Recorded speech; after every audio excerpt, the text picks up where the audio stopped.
They stole my invention and took the credit. I took the company, the idea that could change everything. The night my life changed for started with a single A. I was sitting alone in my tiny apartment, surrounded by wires, workbench board, and empty coffers. For 2 years, I had been working on something no one believed in. An energy storage system that could power entire buildings using almost no electricity loss. Most companies said the idea was impossible, but I had built it. And tomorrow, I was finally presenting it to the company that hired me, Novatech Industries, the place where my career was supposed to begin, the place where everything would be stolen from me. The meeting. The conference room at Novatech was massive. Glass walls, polished tables, executives in expensive suits. I was the youngest engineer in the room. Across the table sat 2 people who would soon become my biggest nightmare. Eric Dalton, Senior Director of Engineering, Karen Blake Sivry, Head of Product Development. Eric smiled when I started presenting. "Relax," he said. "We're excited to see what you've built." So I showed them everything. The prototype, the data, the performance tests. For 30 minutes the room was silent. Then Eric leaned back in his chair.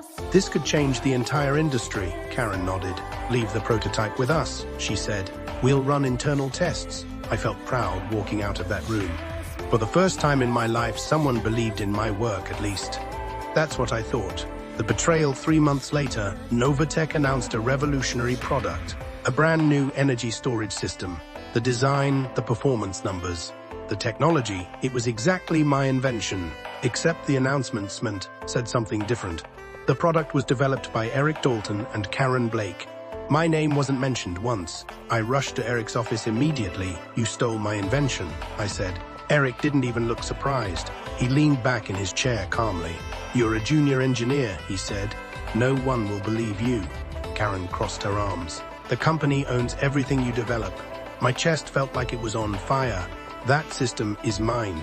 "Then prove it." But I couldn't, because they had already out of the projects.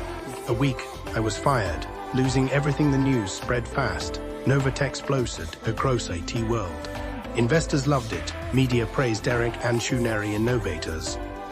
Meanwhile, I was unemployed and completely powerless. For months I watched interviews where they described my invention as their own. Each time the anger grew stronger. But anger alone doesn't change anything. Power does. So I did the only thing I could do. I started over. The long game. I spent the next 5 years building a new life. I joined a small startup working on industrial energy systems. They didn't know my story. They just knew I worked harder than anyone else. Within 2 years, I became the lead engineer. Within 4, I became the company's CTO, and the company started growing faster than anyone expected, because I built something even bigger than my first invention, a next-generation energy network system. One that made Novatech's product look outdated. Investors started noticing. Then something unexpected happened. Novatech started losing money, bad decisions, poor leadership, and an expensive product that suddenly had serious competition. Our company, the opportunity. One night, my business partner walked into my office. "You're not going to believe this," he said. "What?" "Novatech is about to collapse." My heart skipped a beat. Bounding in debt, their stock prices, marching Hazelient drowned. If someone bought enough shares right now, they could take control of the company, started the report. For a long time. Then I smiled, because life had just given me the perfect opportunity. The return. 6 months later, Novatech held an emergency board meeting. The company was desperate. Investors were pulling out. The board needed a buyer, someone willing to invest millions to save the company. That's when the doors opened. And I walked in. The room went silent. Eric Dalton looked confused. Then his face turned pale. "You?" Karen whispered my name. I placed a folder on the table. "Mafayam, just 62% of Nova's shares." The chairman blinked. "You're the new majority owner." Eric stood up immediately. "You can't be serious," or looked him straight in the eyes. "You to prove my NT1." I opened the folder. Inside were patents, an effigy, mails, every piece of evidence proving the invention belonged to me. Eric's face turned white. "You planned this," he whispered. I leaned forward calmly. "No, you planned it.